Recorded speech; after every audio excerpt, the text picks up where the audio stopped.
Welcome to Podcast on Infinite Earths, an unofficial DC Studios podcast. I'm your host, Porter. And I'm your host, Tyson. And we're writers, editors, and part-time filmmakers who love superheroes. Welcome to our show.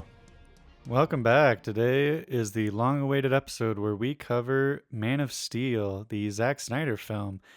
And up to this point, the most recent solo Superman film that has been released. So we're going to start things off by just rapid fire, some quick news. We know it's been a couple weeks, and while there's not much, it's like minor updates, but just thought we would bring them up. But Tyson, you want to take charge on that? Yeah, totally. They were talking about the first draft of the Batman 2 scripts being, turned in on Memorial Day, and it looks like that has not happened yet, which is a little disconcerting because they gave themselves a hard deadline, and it seems like they're just still going to be delays. We're still hoping for, maybe a roughly 2027 release date for that, but it looks like it's still just workshopping a lot right now.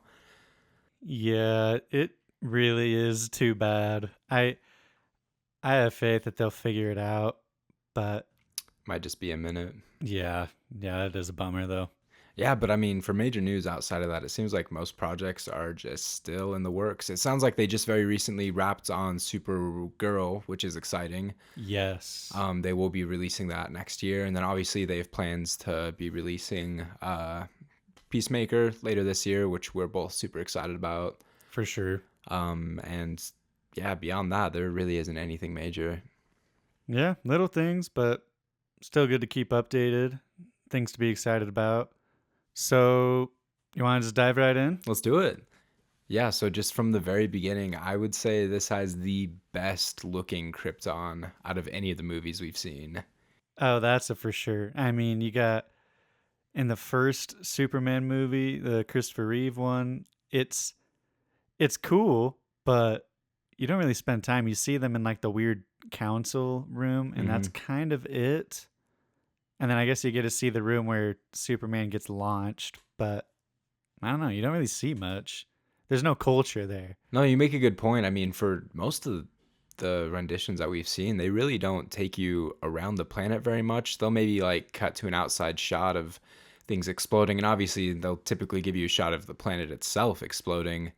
Yeah. But I feel like they really immersed you in like the city that Jor-El was living in. Yeah, and it was smart to give... I felt like it was good to give Jor-El a lot to do, and not just on Krypton. I feel like throughout the movie, they really got their money's worth with Russell Crowe playing Jor-El, which was cool. I'm glad definitely. They did that. But, you start off with the whole thing of Krypton is dying. Krypton has run out of resources, so they drill to the core, and it makes the planet unstable, so now they're going to die. And Jor-El knows this. General Zod knows this. They just go about it very differently. Jor-El is kind of like, yeah, they're not going to listen to me, so I'm just going to create a backup plan with my son. And Zod's like, we're going to make the council pay for what they've done, and also we're going to make a new Krypton, but with like a genetically coded people that's to my liking. Right. What I love about this intro is it's like very intense and exciting from the get-go. Like they really throw you into it, but not in a way that they have in the other ones where it's just Superman's parents putting him in a pod. Like it is action heavy, and it's like Jor-El struggling and like almost not making it to like try and ensure his like son's success. Yeah, and they kind of make him more important from a Kryptonian standpoint, because in this, he's the first natural birth in a long time. And they kind of set up that they kind of these like farms where they genetically grow humans to have like certain roles, kind of like bees or ants. Mm-hmm. And the fact that Superman was born with, or Kal-El was born with, free choice, free will. He's not assigned to a role like everyone else on Krypton. And that's what makes him special, even to a Kryptonian, let alone to Earth. It definitely gives the whole situation a lot more urgency, right? It makes you more worried about the future of Kal-El and whether or not Jor-El is going to be able to send off his son. And it all leads up to this kind of hand-to-hand combat with Zod as they're about to send Superman off. Yeah, and Zod tries to stop him. I feel like Zod is set up so well in this movie compared to the previous movies. He kind of shows up for like a split second in that first movie, and then he's obviously the main villain of the second movie, but he doesn't have this relationship with Jor-El like he appears to have in this one. They're fighting. They're obviously have known each other for a long time. And even later, when Zod's talking to Superman, he's like, "Yeah, I killed your dad, and it haunts me every day." Like he didn't want to do it, but he did it because it was his duty. And I think that's cool characterization, right? For a villain. Totally. And you made a great point when we were watching the movie about this kind of exposition in the beginning being necessary for Zod's character later on. Kind of that, like, this whole buildup. We all know Superman's story at this point, right? It all comes to the same outcome. But building kind of this world and the disaster around it, and then Zod's motives and everything, like, it really helped him be a proper villain. I agree with you. I think his like punishment, they didn't call it the Phantom Zone until much later in the movie, but they were just kind of like, you're going to be in exile in this black hole for a while. Yeah. And he's like, well, that sucks. And so he gets he gets banished and oh, I totally, yeah, says I will find him like a gajillion times. And I think it was nice though how later in the film he explains how they got out, and it makes sense within a sci-fi world. It's not like, I don't even remember how in the second one they got out. It was like a solar wave hits it at just the right moment, and And it's like shattered the weird glass prism that was the like it wasn't very well explained or how they got there like it. no. So yeah, I was much appreciative of kind of how airtight and low-key clever like this whole setup was, how they found him, how like, you know, him activating the ship, let them know where Earth was and all of that stuff. And I mean, the Phantom Zone just looks really cool in this. I might keep coming back to that, but like the look of this movie is fantastic. It looks cool. I mean, it's definitely so super sci-fi. Like the ships in Krypton, I feel like are heavily influenced by how the ships look in Alien, like the inside of the engineer ships. Totally, kind of like the ribbing on the walls and all that kind of stuff. Yeah, I think it's a cool look, and it definitely fits for this Superman. It's a new Superman. All of the previous ones had like a fun vibe to them, like very colorful. This one, while it's not as colorful, it takes on a much more serious tone, and we can get into that a bit later once we've covered a bit more and we can talk more in depth about it, but it's definitely more of a strong sci-fi movie. Totally. Personally, as like an aspiring editor, I think one of the cleanest cuts that I feel like thoroughly like drove the story forward was as soon as we got his ship landing on Earth, they took us right into Clark Kent as an adult on a fishing boat, just working a blue collar job.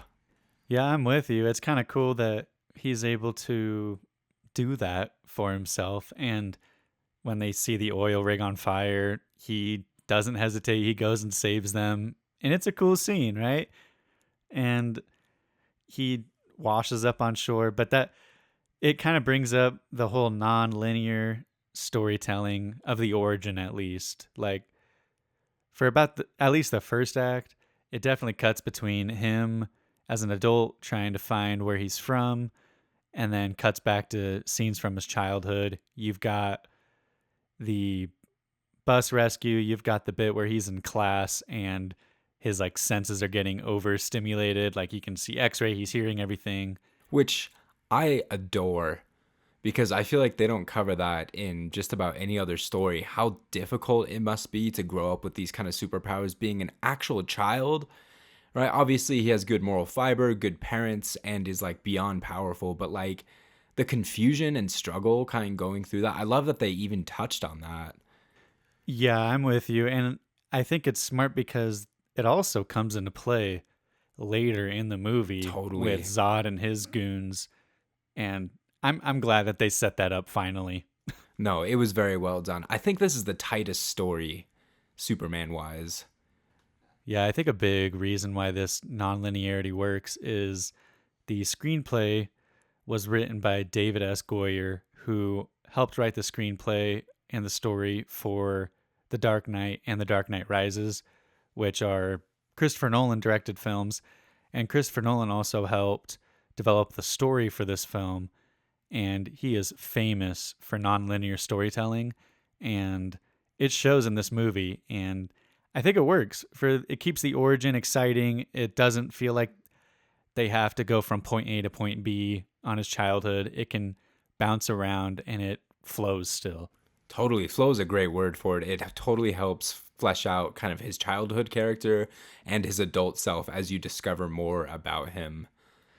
And with these people writing the story, it helps that Zack Snyder kind of has a more serious tone with his previous films like Watchmen or 300, but definitely the serious tone of the story itself comes from the writers, David S. Goyer, and with help with the story from Christopher Nolan, because if they just got finished writing the stories for The Dark Knight and The Dark Knight Rises, they are famously very realistic, very serious movies.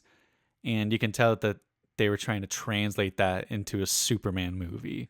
Totally. Some very gritty feels, things that made you kind of question like superhero vibes. Like it's not all just kind of giggles and good times. Yeah, for sure. And I think one of the best ways that they did this, you mentioned this during the movie, was changing up the soundtrack.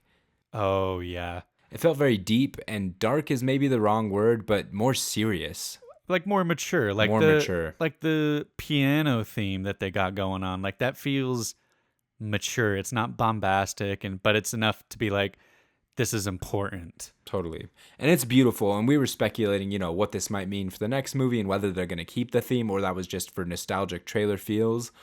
You said you would like for them to, possibly keep this theme or even come up with a new one.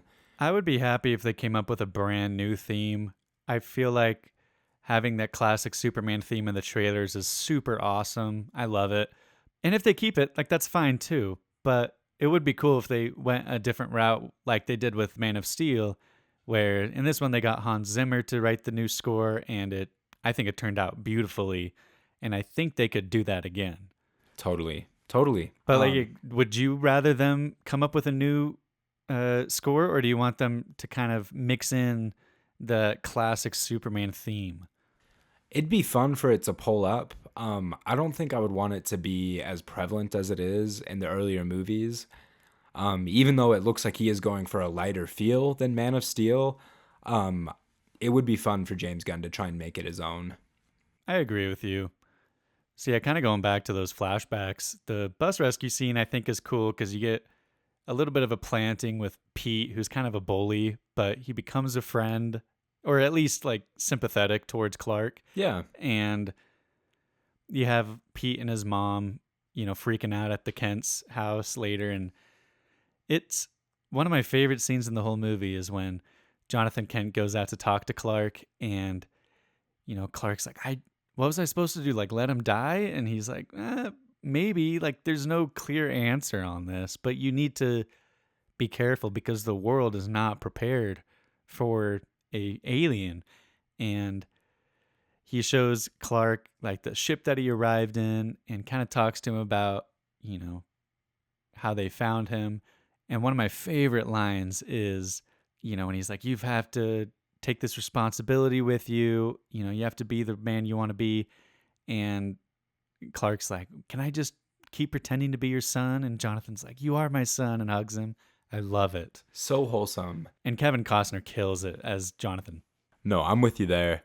And they did a fantastic job building out his character as kind of riding this line between not really knowing what he's doing, but just being very wise and recognizing kind of the impact that Clark was going to have on the humans of Earth, right? Recognizing the importance of like him hiding his identity and really just trying to meet him where he's at, being like, listen, this is going to matter later. And I know it sucks now, which we'll get to in a moment. But yeah, I love this kind of back and forth flashing back, and that they're kind of highlighting Clark working all of these blue collar jobs.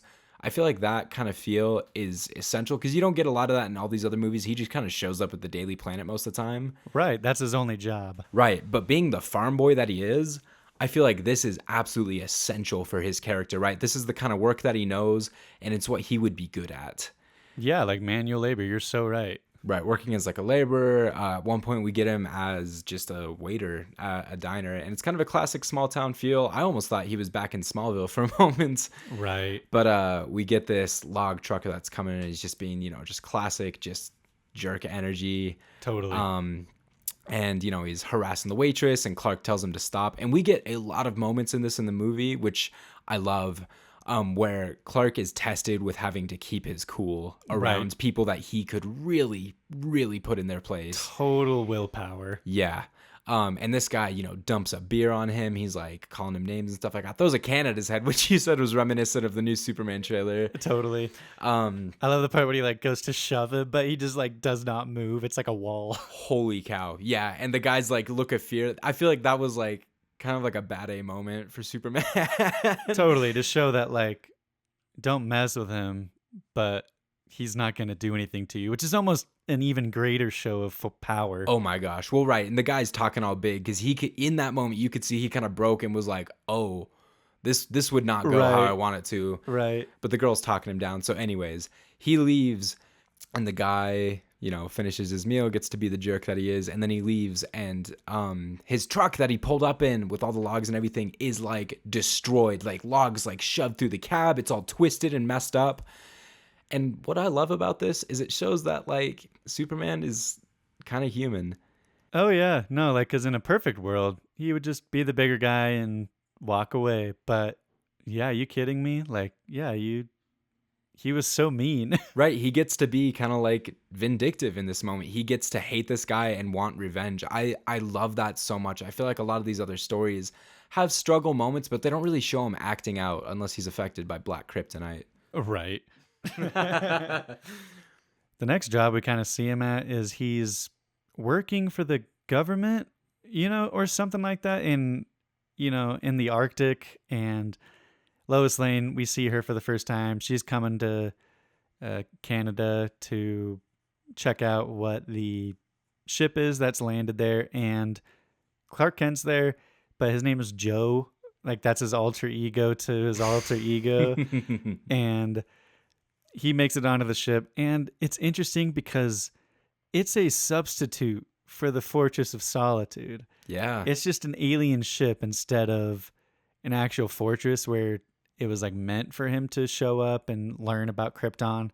It's kind of like a random ship that luckily his little key card lets him access the information that they wanted him to. But I don't know. What are your thoughts about them not having a Fortress of Solitude? It's so funny you ask that because that was something I specifically wrote down. I think it's a very clever way. And in this story alone, it works incredibly well to drive the plot forward. We get introduced to Lois Lane. We get introduced to the Army general and commander that are at the base, and they become integral characters later on. And we get Superman kind of showing his powers to Lois, right? She kind of figures out that he is a guy, and then her whole side story, trying to figure out the story, comes into play, right? So I feel like all these elements wouldn't work very well if they had established, like, kind of as they did in the other ones where, he just goes out alone and builds it himself or uses the crystal, right? I'm not opposed to it. I feel like it drives the story forward, and even the look of it is kind of cool, right? He just lands it in the Arctic somewhere, and he's just kind of chilling on the spaceship. It makes sense how Jor-El could be showing up like that and controlling certain things. I think it's a good look. You're so right. It does set up so much, and I think a cool aspect, while it is extremely short-lived, is Lois Lane kind of going along the trail, right, to figure out that he lived in Smallville. I think that's a really cool bit, and like I said, it's really short, but it's set up here and it works. And you mentioned Jor-El. I like that it's not like a hologram. It's just Russell Crowe, but the audience knows that it's a hologram, so you don't have to like have a weird effect. Like, it's okay. Right. We're all willing to accept we're in like an advanced enough sci-fi world that he can just be that. And I think they only showed him maybe two moments like morphing. throughout the movie, kind of as a hologram, and it was only when he was interacted with by physical matter. But I think what I like about the Fortress of Solitude, I say in air quotes, is kind of the temporary feel of it, right? Superman doesn't know who he is yet. He doesn't know he's gonna like want a place like this. This is typically a place for him, like when he's struggling with very adult, very established Superman things, right? So it's kind of maybe crazy that they jumped the gun in some of these other movies and just had him have his place. I think that they did an incredible job setting up Superman as a character in this movie because they end him at the Daily Planet. I feel like there's room for him to create a Fortress of Solitude, which he would probably have more need for at this point. Right. And the Daily Planet is tied into him keeping an eye on things, being closer to Lois. Like, it just makes more sense. Totally, totally. So they don't throw you into the thick of, I am an established Superman yet. We really get to walk with him along that journey. And I think that's yet another reason I love this movie so much. I'm with you. And in this ship, he's introduced to his cape or I guess his whole suit, really. And I love this Superman suit. It is my favorite one. Granted, I've only seen trailers of the new one, but this Superman suit is like, we've talked about it, like, this is our Superman, right? This is the one we grew up with. Totally. It is beautiful. The colors, right? The darker scheme. I love that so much. The S is nice and big. And it is just perfectly form-fitting to the god that Henry Cavill is. Right, those muscles. I've said it before, and I'm excited for David Cornsweet's Superman, but I believe Henry Cavill is like just physique, like acting. I feel like he played it so masterfully that like he kind of is Superman in my mind. And once again, we grew up on these. It was hard for me to like let the idea of him go, but right. Rewatching this movie, it just kind of reignited for me how absolutely incredible he is as Superman. Yeah, he does do a great job. I also enjoy the casting of Lawrence Fishburne as Perry White. I think he does a great job as a newspaper mogul, right? I am kind of indifferent to Amy Adams. I know you have some reservations about her as Lois. Yeah, until recently, I haven't seen her in many things that I've enjoyed her in. I watched Arrival, and I did like her character in that. She's good in that, yeah. I think I just have a harder time with her character because I feel like she's not incredibly proactive in a lot of her roles. I don't know, her characters seem weak to me at times. And granted, I hate her Lois further into the series. I think Batman versus Superman was kind of my breaking point around that. Right, and we'll get to that for sure. But yeah, there are definitely moments where I have a harder time with her, and she's written well in this. I don't have any issues with kind of her side stories. It all makes sense. And like I said, like when she's following the trail of Superman, I feel like that's a good Lois Lane thing to do. It makes you be like, okay, she is a good investigative reporter. Totally. And I mean, for somebody who hasn't even read the comics, if you do a watch through like this, her character stays that path all the way through. They've all agreed that is Lois Lane, which I like. Yeah, I definitely think, while I don't think she's the strongest female protagonist we've had, my vote is still with Lana Lang from Superman 3. I think she is the best Lois, in my opinion. Margaret Kidder, I believe is her name, from the original ones. I think she does a fine job. Like, she plays the role that she's asked to. But Amy Adams is probably my favorite Lois Lane thus far. Right on. And I'm immensely excited to see their new rendition of it and how she kind of plays a role in all of that. Totally. And another thing is cool that, she knows he's Superman, so we don't have to have that back and forth. But it's nice to have that out of the way in the first act of the first movie. But yeah, after that, we get his first flight, and he kind of hops a little bit. He's kind of getting the hang of it, and then he kind of takes a second, and then he flies. And it's really cool. The music is blaring. It's so epic. And obviously, there's been a lot of advancements in the technology as far as movie making goes. So the flying looks amazing in this movie. It really does. And I think a big contributor of that is they only do close-up shots of him flying and kind of more distant shots. I felt like those original ones and Superman Returns had a lot of medium shots where it was just enough where you could see him and the background, it wasn't. It's kind of the worst of both worlds. Yeah, it doesn't work as well. I think they were smart with their shot choices when people were flying in this. Totally. And they got some fun shots of him, flying all around Earth and some really just cinematic moments, right? With him up close, obviously. And I'm with you there. First flight, this was fantastic. And one of the elements that I love most that kind of shows up throughout the movie and even makes it into a cutscene later is how the Earth around him is kind of affected when he's about to take flight. You can see kind of like bits of dirt or, like water at times, right? Just kind of like lifting off the ground. You can like sense there's It's like some so power. cool. It's so cool. And we get that several times throughout this movie. And then in the cutscene after, at the very end of Batman vs. Superman, in that cutscene, kind of a moment telling us that he's maybe not dead, which is like, I remember losing my mind in Oh, the totally. theater.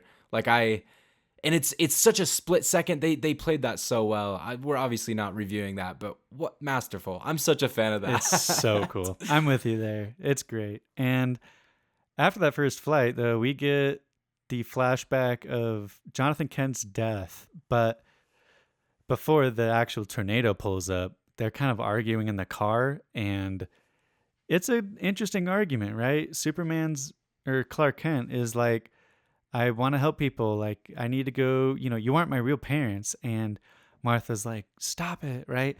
But Jonathan's like, well, maybe our best isn't good enough. And he's kind of just playing the dad card, just the total dad vibes there for like the small town Kevin Costner, and it's a good like conflict, kind of that Uncle Ben, Peter Parker thing where, of course, right before he dies, they were arguing, Right, just which kind of makes it button more heads with your like father figure. totally. And then the tornado shows up and they're all running away. And what's cool is Jonathan Kent is helping people get out and he helps, the kid and the family.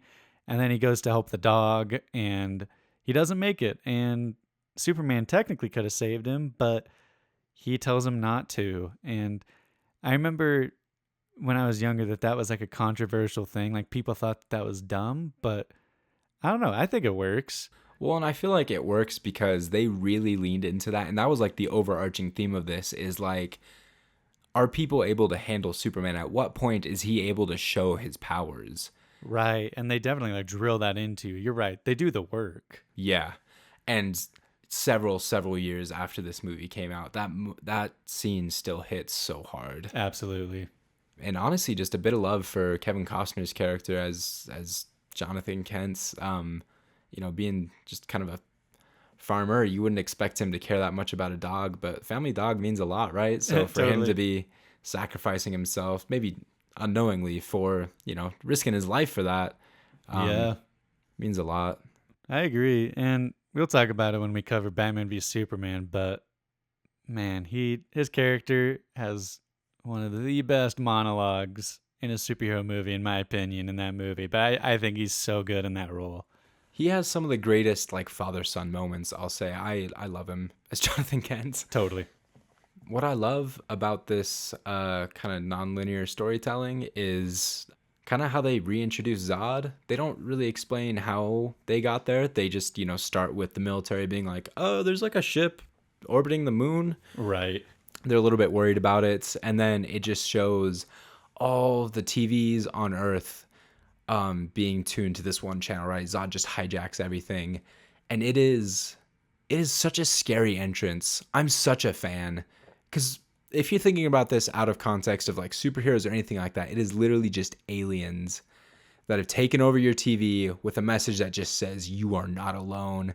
But in like Totally. this really staticky and kind of glitchy way that's like, it's menacing. It's not even like a hopeful, like, no, we're here to be friends. It's like kind of scary. And then I don't know how they did it, but the visuals of Zod not really having his face, but sort of being a like face Like a humanoid-ish, form? on the Yeah. screen looked so cool and probably so alien to so many people. And anyways, yeah, him calling them out and just being like, look, one of us is down there and we want him.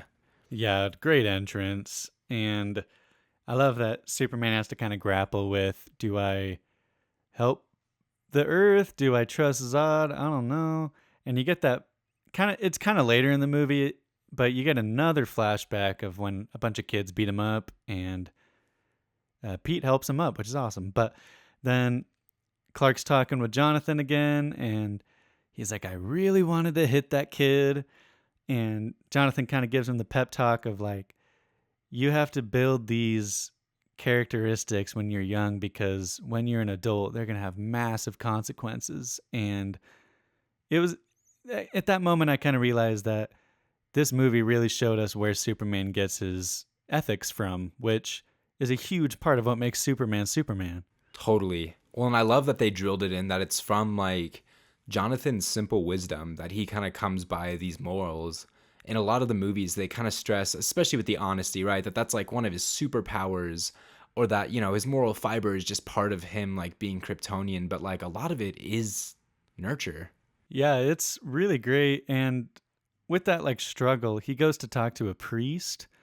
And I love that part because he's talking with them and he flat out tells him, like, I'm the alien that they're looking for. And the priest isn't immediately like, ew, yeah, go over there, obviously, dude. He talks him through it. And there's a shot where Superman's talking about it, and right behind him is this giant stained glass window of Jesus.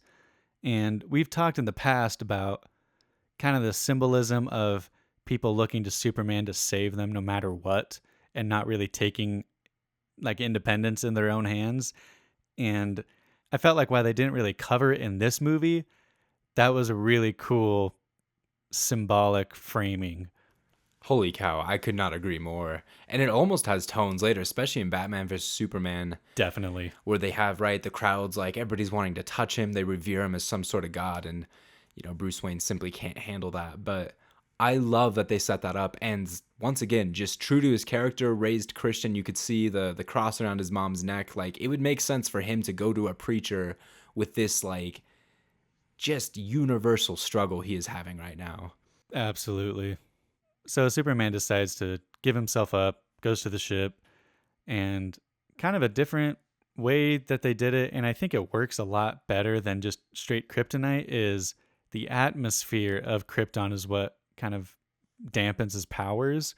I really like that aspect, and it makes sense why, Zod and them aren't just flying around immediately. And I like that kryptonite, while it gets brought up later, I think it was a smart move to kind of just come up with a more logical sci-fi explanation for, a weakening power. Totally. And they totally could cover it in this movie because this is the first live action Superman we've covered that recognizes that the sun is what gives Superman his powers. You're so right. And yeah, like when Zod's on Earth, Superman kind of takes off his mask. Or does he take off his mask, or does Zod take his own mask off? He damages Zod, which That's hurts right. the mask, and Zod goes to take it off. Okay, that's right. So a little bit of both. Yeah. Yeah, and I love that he's kind of getting overstimulated with all the senses like Clark did as a kid. And that's like a advantage that he has. And I think that was a clever way to kind of bring in that, without kryptonite again, right? Totally. I mean, once again, so many plantings and payoffs. The story just felt tight on this. I was a fan. And it is kind of his advantage. They definitely use it with some of the other Kryptonians as they're fighting Superman and take off their masks, right? Like it's just kind of it's a recurring thing, right? That Superman has the advantage because he is on home turf. He's familiar with the environment. Yeah, I agree. Yeah, then they kind of get into a Smallville fight, which, here's the thing.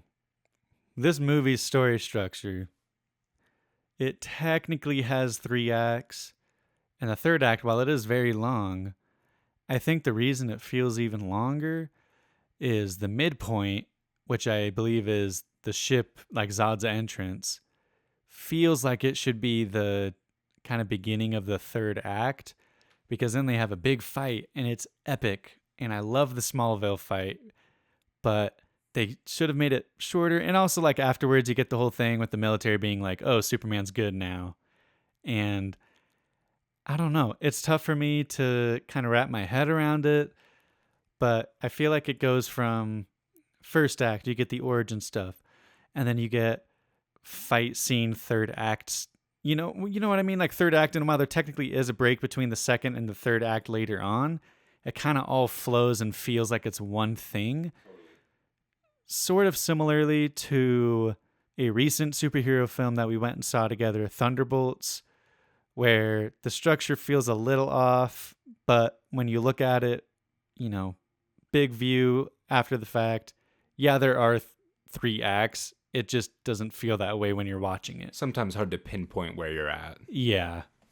Totally. And you made a funny note that this movie is also guilty of sort of having that like tacked on 3.5 act, which we can get into later. But honestly, I don't think it's entirely to the detriment of this movie.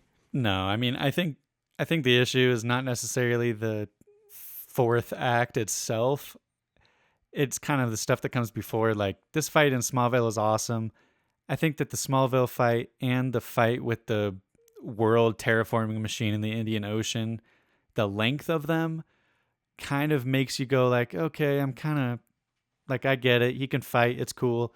So that when he fights with Zod at the end, you're like, Like if they'd have shortened those, I feel like it would have made the Zod fight more impactful. Fair enough. It would have hit harder. I can understand that. One thing I love about the fighting in this film, with the Kryptonians in Smallville and then with Zod later on, is how kind of just messy it is.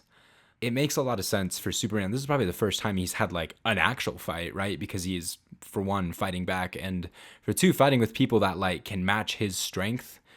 And it's kind of messy. You can see him like throw like overcommitting punches, and he's not doing too hot against these like trained soldiers. And I think it works especially well later on when Zod is now introduced to these new powers, how messy his fighting becomes because he is a general, he's very trained, but with these new powers, like he is having a hard time controlling them. You are so right. I think that the camera work helps with it, and the fact that computer technology is advanced to where they can have messy, shaky shots but still make the CGI look good. Totally. Because the closest thing we've had to this would be in the second Superman when he's fighting Zod and his goons. But all of the shots had to be really still or super, uniform so that they could do the effects of them flying. And it felt very clean, which worked for the movie, but it's definitely a lot more exciting in this movie. Exciting is a great word for it. They really pull you into it. But the reason the Smallville fight gets wrapped up is they kind of Zod comes and like picks him up, which isn't super clear, but okay, whatever. And I guess they're kind of like, oh, this doesn't really matter. Let's just leave. But then they're like, Krypton scientist is like, oh, it's actually like the codec for all of Superman's race is in his cells, which is kind of like a random upping of the stakes where now Zod is like, oh, now I can just kill him and get what I want. Yeah. It's random, but it's like, I don't know. What are your thoughts on it? I don't think it's entirely out of place. I feel that way about a lot of changes that they made in this, just because they set up a lot of them. So with that cut back to the original scene where, they were downloading all the codec into him, it makes sense. It explains that scene from earlier. I don't think it's bad. I don't think it's maybe necessary per se to up the stakes.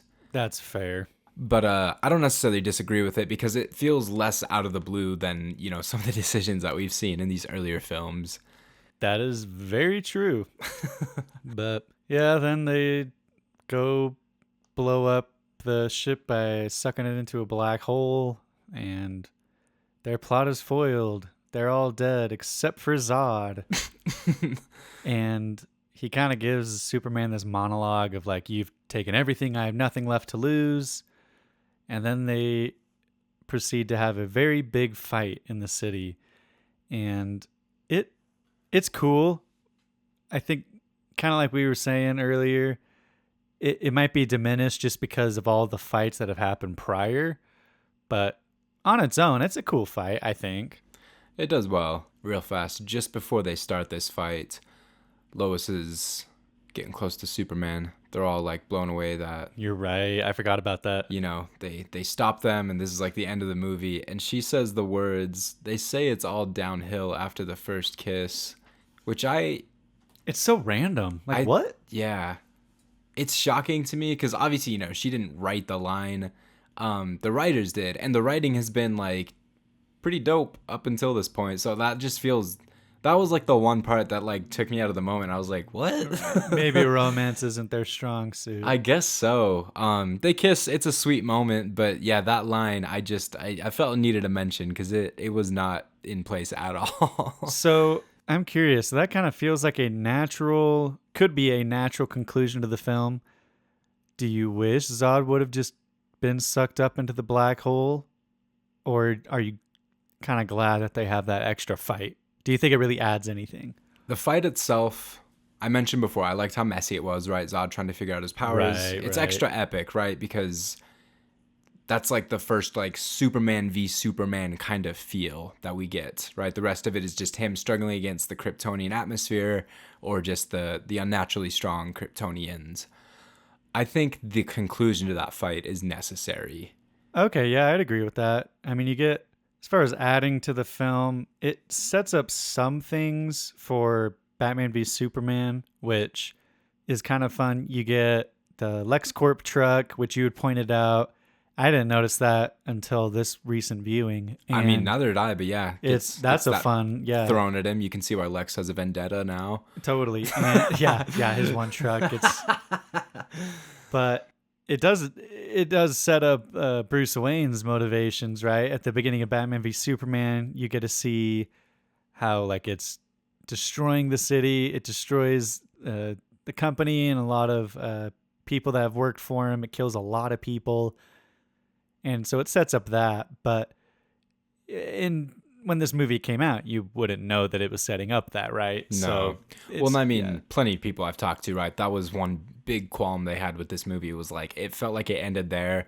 And that extra 20 minutes tacked on just felt kind of painful because they were expecting it to be over. Which, you know, I can see. And honestly, as like rewatching it through, it felt like it hit less. Like we sat through that fight and we're like, I felt like it was longer in the theaters, right? Like we were kind of surprised it felt like it was over sooner. But yeah, I feel like that is the big climax, the most like cumulative moment in this film is when he is struggling against like the way he was raised, his moral fiber, like the entire way he has acted in this film up until this point is like, you don't kill people. Right. And he is forced to like choose between killing Zod or letting Zod like and his madness kill this innocent family.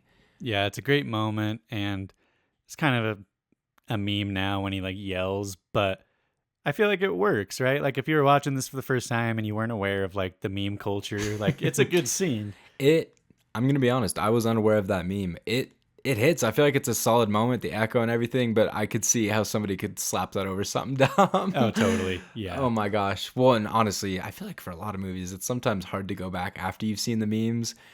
We just watched Revenge of the Sith. Yeah. And that is like a meme movie at this point. It pretty much is. It's lost all of its like, blunt force impact of its story. It's all just memes now. Any seriousness it had up until that moment, even the really like intense moments towards the end. Anyways, yes, I'm a big fan of that moment, and he's just kind of broken, and Lois comes to comfort him. And that feels like a very bonding moment for them, which is important as well. And I feel like that segues very smoothly into the rest of that kind of cleanup post climax story. Right. You get at the very end I think it's such a clever way. I can understand why they end with the Daily Planet because it's a great like next step. But I love the bit when they have the flashbacks of him as a kid with the cape and just family life. You see his mom and dad just enjoying their small town life in Kansas, and Superman just having a blast playing with the dog. Like, it's so innocent, and I think it works really well. Totally. It is intensely wholesome. Though I did have a thought while watching that is, what would their rendition of superheroes be in that universe? Because I feel like we see a kid with a red cape standing with, hands on hips.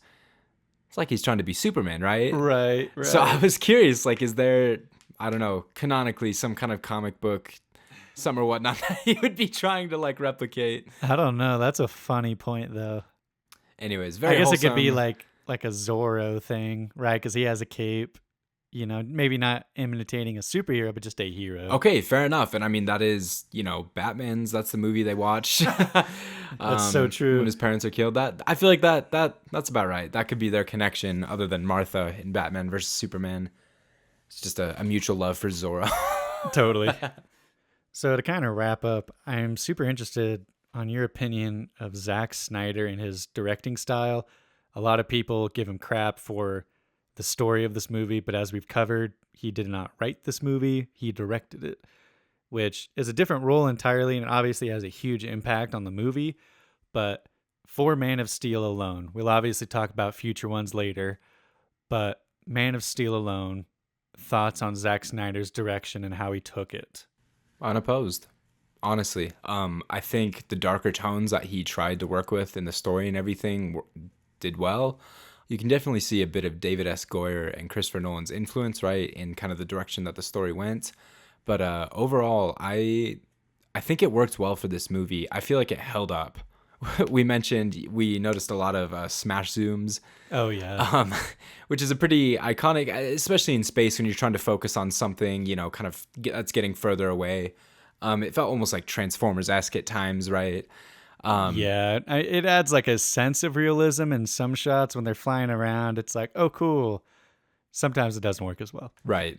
But overall, I'm pretty okay with like where he went with this. I'm gonna be honest, going into this, I had forgotten that Zack Snyder directed this, and there's immense controversy around later work that he's directed. But honestly, I don't think I don't have any serious qualms with the way that he approached it. Yeah, a lot of people really dog on him and say that his style is bleak and that it's the same across every movie and it's just slow motion shots. There are like almost no slow motion shots in this movie. No, And obviously, there are a ton in the Snyder Cut, but we'll cover that at some way later time.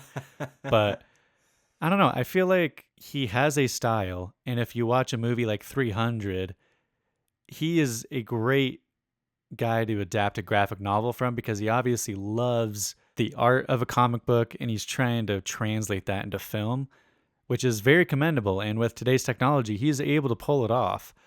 And I think it works for this film, at least. totally. And like I mentioned before, there are some intensely cinematic shots throughout this that like I was kind of just taken away by. Like it was beautiful. One of my favorites is when he's under the terraforming machine and it's like all its gravity's coming down this beam of light, right? And he's fighting against it.